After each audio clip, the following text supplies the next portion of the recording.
Lecture number 181 سیرت النبی صلی اللہ علیہ وآلہ وسلم۔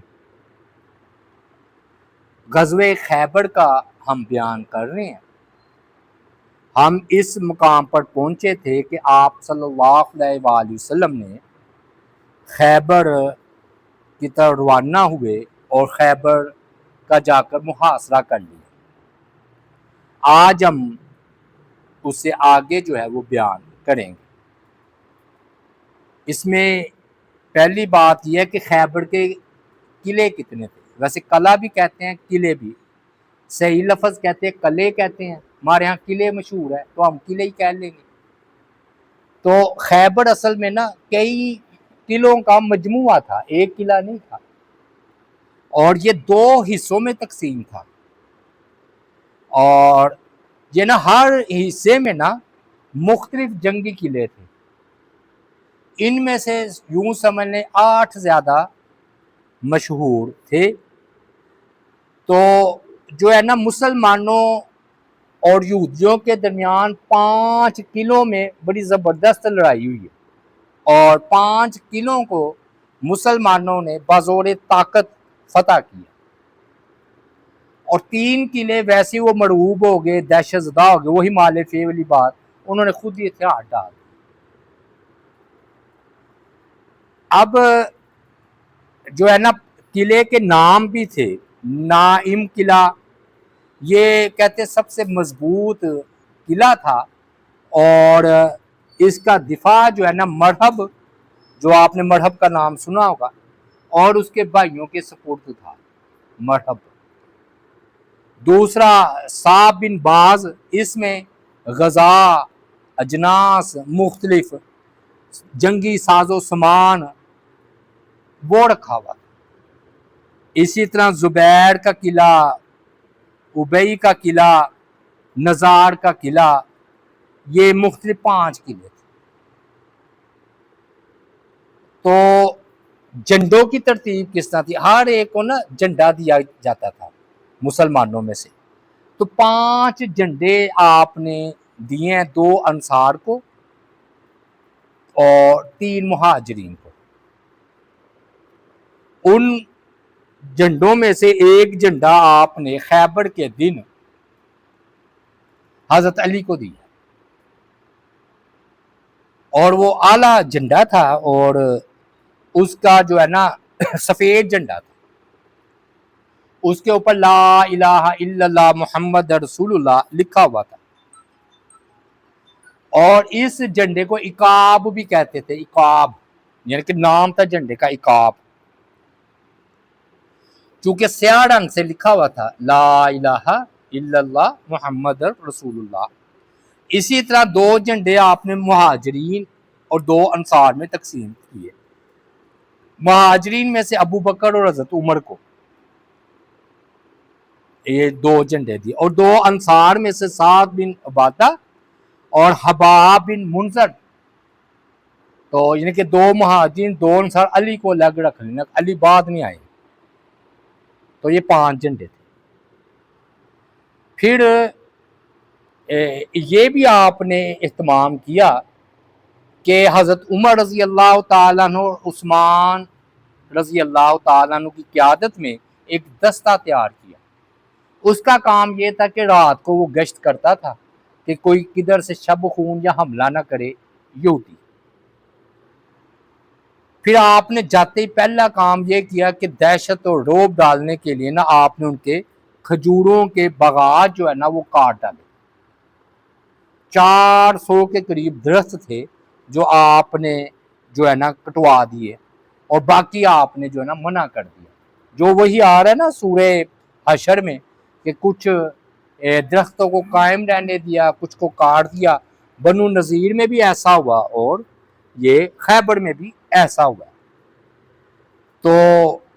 پھر نبی علیہ السلام کو پتہ چلا کہ غطفان جو ہے نا قبیلے کا سردار، جس کا نام اینیہ تھا، آپ کو پتہ ہے کہ یہ بنو اسد اور اینیہ 4000 کا لشکر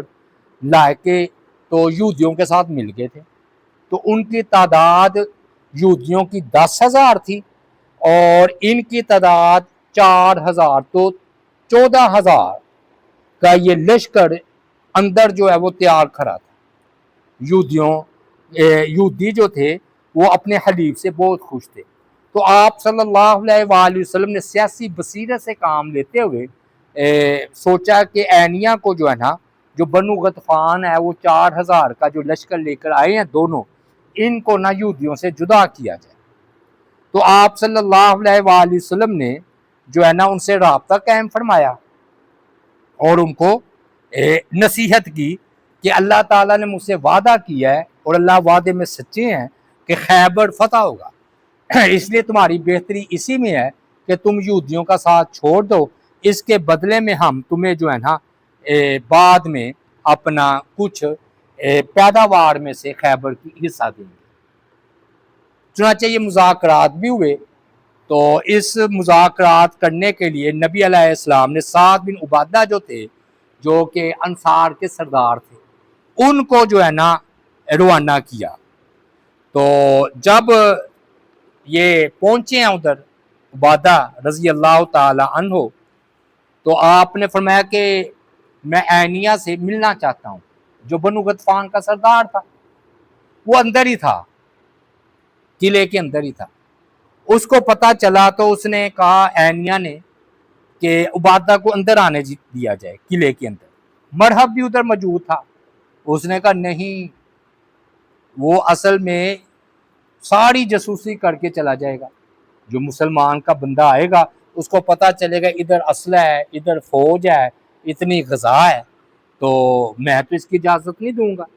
اینیا نے آگے سے کہا ہے مرحب، وہ تم اس طرح سوچ رہے ہو، میں دوسرے زاویے سے سوچ رہا ہوں۔ وہ دوسرا زاویہ کیا ہے؟ وہ یہ ہے کہ وہ جب آئے گا اندر عبادہ، تو وہ ہمارے یہاں لشکر دے کر 14,000 کا لشکر دے کر، اسلحہ دے کر، غذا دے کر دہشت زدہ مرعوب ہو جائے گا، اور وہ جا کر بتائے گا کہ ہمارے پاس اتنا اسلحہ، اتنی غذا، اتنا لشکر ہمارے پاس اسلحہ ہے، تو وہ دہشت زدہ ہو جائیں گے۔ لیکن مرحب نے اتفاق نہیں کیا اینیا کی اس بات سے، اور اس کی رائے کو مسترد کر دیا، اور پھر اینیا پھر قلعے کے باہر جا کر جو ہے نا عبادہ رضی اللہ تعالی عنہ سے اس نے ملاقات کی۔ کہا کہ سعد نے کہا کہ مجھے نبی علیہ السلام نے تمہارے پاس یہ پیغام دے کر بھیجا ہے کہ اللہ تعالیٰ مجھ سے فتح خیبر کا وعدہ فرمایا اللہ تعالیٰ نے، تو اللہ تعالیٰ کا وعدہ سچا ہے، لہذا تم باز آ جاؤ اور واپس چلے جاؤ۔ اگر ہم غالب آ گئے تو تمہیں خیبر کی 1 سال کی کھجوریں تمہیں دے دیں گے۔ ہوتا ہے ایسا، پیشکش کی جاتی ہے۔ اینیا نے جواب دیا آگے سے کہ میں اپنے دوستوں کو، حلیف کہتے تھے، میں سادہ ترجمہ کر رہا ہوں، کہ میں اپنے دوستوں کو کبھی بھی تمہارے سپرد نہیں کروں گا، اور باقی رہ گیا تم یہودیوں کے مقابلے کی تاب نہیں لا سکو گے۔ 14,000 کدھر اور 1400 کدھر، یعنی کہ ایک بندے کا 14 بندوں کے ساتھ مقابلہ ہے، ایک بندہ تمہارا ہے اور ہمارے 14 بندے ہیں، اور ہم قلعہ بند ہیں، تم دور سے آئے ہو، ہمارے پاس اسلحہ ہے، اور ہم سالہ سال بھی لڑنا چاہے تو لڑ سکتے ہیں۔ چنانچہ نا اس نے اپنا قلعے کہ ہم محفوظ قلعے میں ہیں، تعداد میں زیادہ ہیں، اسلحہ ہمارے پاس بہت زیادہ ہے، غذا بہت زیادہ ہے، یہ باتیں کر کے اپنی طرف سے نا عبادہ کو مرعوب کرنے کی کوشش کی۔ تو وہ اسعد رضی اللہ تعالیٰ عنہ نے آگے سے کہا کہ میرا ایمان ہے کہ جو اللہ کے رسول فرما دیں سچی بات ہوتی ہے، اگر آپ صلی اللہ علیہ وآلہ وسلم نے یہ کہا ہے کہ اللہ تعالیٰ نے ہمیں فتح دیں گے تو اللہ ہمیں فتح دیں گے۔ تو آج ہم تمہیں پیشکش کر رہے ہیں نا 1 سال کھجوروں کی، تو آپ اب آؤ گے نا پھر تو تلوار ہی دیکھو گے ہماری۔ انہوں نے بھی آگے سے نا پھر دھمکی لگائی، کیونکہ دیکھے نا ایک بندہ نہیں مان رہا، محبت کی زبان نہیں مان رہا، تو پھر بھی دوسرا کہا کہ پھر تم تلوار کی چمک ہی ہمارے پاس دیکھو گے۔ یہ کہہ کر وہ واپس آ گئے۔ تو انہوں نے پھر جب نبی علیہ السلام کو ساری رپورٹ پیش کی، تو آگے سے نبی علیہ السلام کو اپنا مشورہ دیا کہ اللہ کے رسول صلی اللہ علیہ وآلہ وسلم، جب اللہ تعالیٰ نے وعدہ کیا ہے اور وہ اپنے وعدے کو ضرور پورا کرے گا، اور دین جو ہے وہ غالب آ کر رہے گا تو ہم تو اینیا کو ایک کھجور بھی نہیں دیں گے۔ نبی علیہ الصلوۃ والسلام کسی نے کہا کہ یہ یہودی جن کی آپ بات کر رہے ہیں، یہودیوں کی آپ بات کر رہے ہیں، یہ یہودی تو خندق کے موقع پر بھاگے تھے۔ بنو قریظہ کا کیا حال ہوا، بنو قریظہ کا کیا حال ہوا، تو ہم ان کو یہ نہیں کریں گے۔ تو پھر نا اب دیکھیں کتنی دلچسپ بات ہے، واقعی یہ ان کے نا مسلمانوں کا اللہ کے وعدوں پر کتنا یقین ہے کہ ایک صحابی ہے اور 14 کے ساتھ مقابلہ، یعنی کہ 14,000 یہودی ہیں خیبر کے اندر، چلو 10,000 اور 4,000 ان کے حلیف، 14 تو بن گئے نا، اور ادھر 1400 ہے۔ پھر نا جنگ شروع ہوئی تو غطفان کا قبیلہ جو ہے نا فرار ہو گیا وقتی طور پر۔ وہ اللہ کا گنا ایسا ہوا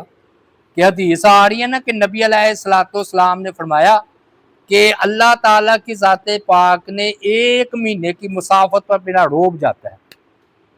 یعنی کہ اگر میں ادھر ہوں نا تو 1 مہینے کی مسافت میرا دشمن جو ہے نا کپ کپا رہا ہوتا ہے۔ یہ ٹھیک بات ہے۔ فرمایا کہ مجھے اللہ تعالیٰ روب کے ساتھ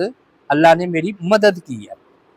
تو آپ کا روب جو ہے نا وہ اندر بھی جا رہا تھا۔ ہوا یہ کہ جب ان پر اللہ تعالیٰ نے روب طاری کیا نا یہ بنو غطفان پر، تو ہم آگے بھی دیکھیں گے تو یہ بھاگ گیا تھا کلمہ فرار پڑھتے ہوئے انہوں نے بڑا اچھا لفظ لکھا ہے، کلمہ فرار پڑھتے ہوئے بھاگ گیا۔ ہوا یہ کہ غطفانی نا جب حیفا میں اپنے اہل و عیال کے پاس واپس آئے تو انہیں معمول کے مطابق پایا، تو پوچھا کیا تمہیں کوئی خوف ڈر ہے؟ انہوں نے جواب دیا نہیں ہمیں تو کوئی ایسی بات نہیں۔ پھر اہل خانہ کہنے لگے کہ کوئی غنیمت کا مال نہیں لے کر آئے تو، جو اینیا کو کہنے لگے کہ کوئی مال غنیمت نہیں، یہ بھوکے تھے، میں نے آپ کو بتایا نا، وہ خندق میں بھی کہہ رہے تھے کہ بھی پیسے پوسے دو تو ہم ابو سفیان کا ساتھ چھوڑ دیتے ہیں، ادھر بھی لالچ کے ساتھ ہی ساتھ جڑتے۔ ان کی غربت فاقہ بڑا تھا، ان کو معاشی مسئلے نہیں جیسے ہم کہتے معاشی مسئلہ یا غربت کی لکیر سے نیچے یہ زندگی بسر کر رہے، تو انہوں نے کہا کہ واللہ یہ نا انہوں نے ہمیں دھوکہ دیا، میں تو پیچھے سے آواز سن رہا تھا کہ اے لوگوں حیفا میں اپنے اہل و عیال کی خبر لو، تو انہوں نے کہا کہ یہ آواز میں 3 بار سنائی دی اس لیے ہم بھاگے گواگے پیچھے آئے ہیں۔ انہوں نے کہا ادھر تو کوئی ایسی بات نہیں ہے، تو اس نے کہا یہ نبی علیہ الصلوۃ والسلام پر اللہ تعالیٰ کی مدد آئی ہے، اپنی طرف سے انہوں نے سوچا، تو اب پھر یہ واپس جانے لگا۔ تو اس کے نا ساتھیوں نے کہا، حارث تھا وہ اس کا دوست تھا اینیا کا، وہ اس کے پاس ہے، کہنے لگا ایک مرتبہ نکل آئے ہو نا واپس نہ جاؤ، تمہیں پتہ ہے کہ ہماری کتابیں اور یہ یہودی کیا کہتے ہیں؟ یہودی کہتے ہیں کہ ہماری کتابیں یہ کہتی ہیں کہ نبی علیہ السلام غالب آئیں گے، جب ان کے علماء کہہ رہے ہیں تو ہم اپنی جان کیوں گنوائیں؟ تو اینیا نے کہا نہیں میں اپنے دوستوں کو نا دشمنوں کے رحم و کرم پر نہیں چھوڑ سکتا، یہ کہہ کر پھر جو ہے نا خیبر کی طرف روانہ ہو گیا، پھر واپس آ گیا۔ اچھا یہ جو تھا نا قلعہ جس کے ساتھ پہلا مقابلہ ہوا ہے نا مسلمانوں کا، نائم میں نے کہا تھا قبیلے کا نام ہے قلعے کا، اور یہ نا اوپرلی سطح پر تھا پہاڑ کے اوپر، اور یہی جو یہودیوں کا سب سے بڑا قلعہ تھا، اور مسلمانوں نے اسی پر حملہ کیا، اور جو مشہور شاہ سوار ہم سنتے ہیں نا مرحب جس کا حضرت علی کے ساتھ مقابلہ ہوگا وہ ہم کل ذکر کریں گے، تو اس نے نا لڑائی کے پہلے ہی دن اسی قلعے سے حملے کا حکم دے دیا کہ نکلو باہر نکل کے لڑو۔ چنانچہ جب وہ باہر آئے تو آپ نے بھی لڑائی میں نبی علیہ الصلوۃ والسلام نے بنفس نفیس خود شرکت فرمائی، آپ کے گھوڑے کا نام ضرب تھا، ضرب، اس پر آپ سوار تھے، اور آپ نے 2 زیریں جو جنگی لباس وہ بھی آپ نے پہنا ہوا تھا، اور آپ کے ہاتھ میں نیزہ اور ڈال تھی، اور بڑا اب جی زبردست مقابلہ ہوا پہلا دن، اور مسلمانوں نے بھی بڑا زبردست حملہ کیا، دن بھر جو ہے نا جنگ جاری رہی۔ پہلے دن یہودیوں کی قیادت جو ہے نا مرحب کا ایک بھائی تھا، بلکہ دو، یاسر اور حارث کر رہے تھے۔ یاسر یعنی کہ یہ مرحب کے بھائی تھے نا، یاسر اور حارث، وہ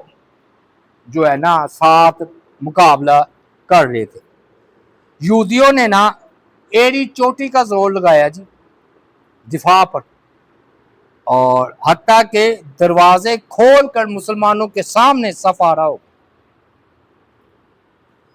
ادھر سے انصار کے دستوں نے بھی ڈٹ کر مقابلہ کیا جی، جم کر، اور مقابلے کی تاب نہ لاتے ہوئے دشمن شام کے وقت واپس گیا، اس کو قلعے کی پناہ تھی تو اس نے قلعے کے دروازے بند کیے، اندر چلا گیا اور اپنی جانیں بچا لی انہوں نے، قلعہ بند ہو گیا۔ پھر تھوڑی دیر پھر گزری تو ان کا ایک اور یہودی سلار اسید اس کا نام تھا، اس کی قیادت میں مسلمانوں پر دوسرا شدید حملہ کر دیا۔ مسلمانوں نے پھر ڈٹ کر مقابلہ کیا، لیکن یہودی ذرا نا اوپر تھے اور مسلمان نیچے۔ آپ کو پتا اوپر سے تیر پھینکے جائے نا تو وہ زیادہ کامیاب ہوتے ہیں، تو اس سے نا مسلمانوں کے 50 سپاہی جو ہے نا زخمی ہو گئے۔ تو ایک نا پیچھے مسلمانوں نے ایک مقام بنایا ہوا تھا جسے مقام رجی کہتے ہیں، تو علاج معالجے کے لیے ان 50 صحابہ کو ادھر منتقل کر دیا، کیونکہ وہ لڑنے کے لائق نہ لڑے، زخمی ہو گئے۔ اب اہم بات یہ ہے کہ پہلا شہید کون ہے، شہادت بھی ہوئی،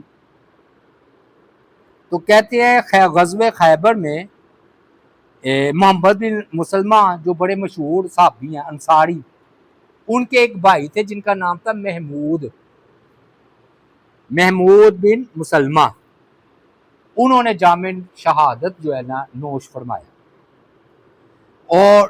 مقابلہ کرتے ہوئے نہیں انہیں دھوکے سے شہید کیا گیا۔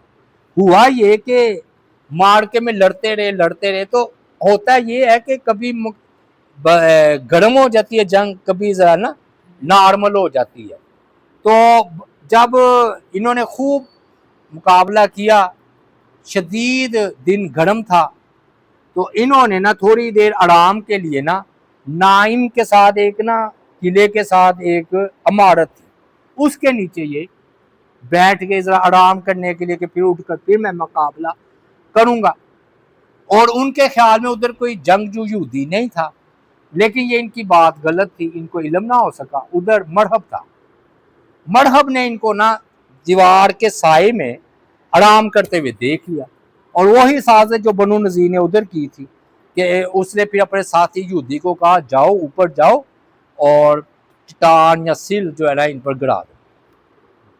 اب یہ نیچے آرام کر رہے تھے، اوپر سے یہودی نے جو ہے نا ان پر چکی کا پاٹ جو ہے نا گرا دیا۔ جیسے ان کے سر کو لگا تو وہ سر میں جو لوہے کی ٹوپی بھی پہنی تھی وہ اس کی خود سمیت اندر دھس گیا، زخم بڑا شدید تھا، پیشانی کی کھال چہرے پر گر گئی ہے۔ پھر اسی حالت میں زخمی حالت میں نبی علیہ السلام کے پاس لایا گیا، آپ صلی اللہ علیہ وآلہ وسلم نے کھال کو اپنی جگہ پر لٹا دیا اپنے ہاتھ سے، اور ان کو سر پر پٹی باندھی، اور پھر انہیں طبی امداد کے لیے نا رجی جو مقام تھا نا ادھر ان کو بھی منتقل کیا، لیکن یہ 3 دن نا زخمی تھے تو زخموں کی پھر تاب نہ لاتے ہوئے ان کی روح جو ہے نا پرواز کر گئی، تو گویا یہ شہید ہی ہوئے۔ 3 دن بعد آ جاتے گہرے زخم۔ اب مسلمانوں کو پہلے دن نا بڑی تکلیف کا سامنا کرنا پڑا۔ اب جو انصار کے قائد تھے سلار حباب بن منذر، جن کو ایک جھنڈا بھی دیا تھا، انہوں نے محسوس کیا کہ کچھ جنگی حکمت عملی میں جو ہے نا مسلمانوں کا کیمپ جو ہے نا وہ مناسب جگہ پر نہیں ہے، اس جگہ نہیں ہونا چاہیے۔ تو وہ نبی علیہ السلام کی بارگاہ میں حاضر ہوئے کہنے لگے اللہ کے رسول صلی اللہ علیہ وآلہ وسلم یہ جو جگہ کا آپ نے انتخاب کیا ہے یہ اللہ کا حکم ہے؟ اگر اللہ کا حکم ہے تو پھر کوئی چون چرا کرنے کی کوئی گنجائش نہیں، یعنی کہ وحی کے ذریعے اگر آپ نے یہ کیا تو پھر ٹھیک ہے، اور اگر آپ نے اپنی اجتہادی تدبیر سے اس جگہ کا انتخاب کیا ہے تو پہلے مجھے یہ بتا دیں۔ تو آپ صلی اللہ علیہ وآلہ وسلم نے فرمایا نہیں، کوئی کسی وحی کے ذریعے میں نے اس میدان کا انتخاب نہیں کیا لڑنے کے لیے نائم قلعے کے سامنے، بلکہ یہ میری ذاتی رائے۔ تو پھر انہوں نے کہا کہ عرض ہے اللہ کے رسول صلی اللہ علیہ وآلہ وسلم، بات یہ ہے کہ وہ اوپر ہیں، ہم بالکل ان کے سامنے ہیں، جب وہ تیر اندازی کرتے ہیں تو سیدھے تیر ہماری طرف آتے ہیں، تو یہ جگہ ہمارے لیے لڑنے کے لیے مناسب نہیں ہے، تو ہم ایک نہ ایسی جگہ کا انتخاب کرتے ہیں جو پیچھے ہو اور ذرا نشیبی جگہ پر ہو اور آگے کچھ رکاوٹ بھی ہو۔ تو جو ہے نا مجھے پتہ ہے کہ یہ جو ادھر ہے نا یہودی اندر وہ تیر کے بڑے ماہر ہیں، تیر انداز بڑے ماہر ہیں، اور ان کی بلندی پر ہونے کی وجہ سے ان کے تیر بھی تیزی کرتے ہیں نا، اوپر سے چیز نیچے آئے تو بڑی تیزی کے ساتھ آتی ہے، تو اور ہم اگر ایسے پھینکتے ہیں تو اوپر جانے کی وجہ سے ہمارے تیر ان تک پہنچ نہیں پاتے، اگر جاتے بھی ہیں تو وہ پیچھے ہو جاتے، تو اس لیے نا وہ ہم رات کو وہ شب خون بھی مار سکتے ہیں، یعنی کہ اگر ہم سوئے ہوئے ہوں آرام کر رہے ہوں قلعہ کھول کر وہ باہر نکل آئیں گے، تو میرے حساب سے یہ اگر آپ مناسب سمجھے تو یہ بڑی خوفناک جگہ ہے، تو ہم ایسی جگہ کا انتخاب کریں کہ جو کہ اونچی ہو اور تیر ہم تک نہ پہنچ سکے۔ نبی علیہ الصلوۃ والسلام فوراً مشورے کو قبول کرتے تھے، یہ آپ کی عادت مبارکہ تھی کہ آپ اچھی رائے کو لیتے تھے، آپ میں توبہ نعوذ باللہ کسی قسم کی یہ بات نہیں ہوتی تھی کہ لو جی انہوں نے مشورہ دیا ہے نا، آپ دیکھتے کہ ٹھیک ہے مشورہ چاہے چھوٹا دے بڑا دے آپ قبول فرماتے تھے۔ آپ نے فرمایا تم مجھے نا تمہاری رائے اچھی لگی ہے تو انشاءاللہ ہم شام ہونے تک نا کہیں اور جگہ منتقل ہو جائیں گے، لیکن فی الحال ان کو نا ہم رات تک جنگ جاری رہنی چاہیے تاکہ ہم ان کو اپنے اندر مشغول رکھیں، رات کو کسی اور جگہ چلے جائیں گے۔ پھر خباب بن منذر کے مشورے پر عمل کرتے ہوئے نبی علیہ الصلوۃ والسلام نے محمد بن مسلمہ انصاری سے یہ کہا کہ ہمارے لیے کوئی مناسب جگہ تلاش کرو